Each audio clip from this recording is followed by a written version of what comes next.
Have you ever thought about what you want to be remembered for? It's kind of a weird question, especially if you're young or you feel like your best years are still ahead of you. But sometimes I think about the kind of story I'm living and what kind of faith I'm passing on to my children. I haven't experienced the kind of grief that breaks you down and leaves a permanent scar just yet. But I've had enough quiet moments to ask this question.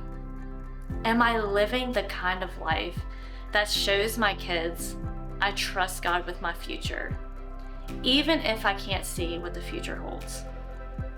A lot of us live day to day. We focus on what tomorrow looks like or next week. Maybe some of us can even look far enough ahead into the next month.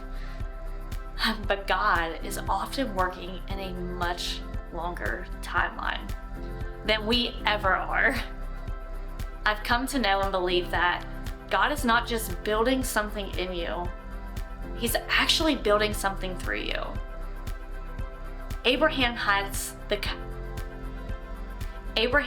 this kind of perspective in Genesis 23.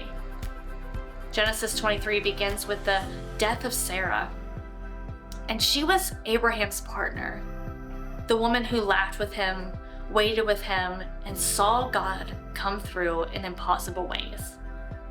And now she's gone, and Abraham has a decision to make. Does he return home to bury her in the land he came from, or does he buy land in Canaan, the place God promised would someday belong to his descendants? This is a pretty tough decision, but we read that Abraham chooses Canaan. He buys the land and buries Sarah in the land of promise, even though he doesn't possess it yet. That is legacy level faith. He doesn't just live by faith, he actually grieves by faith. He buries his wife in the land God said would one day belong to his family.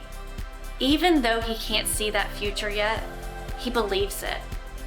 This is the first piece of land Abraham owns in the promised land. It's not much, but it's a seed of the promise. A down payment on what God said would come.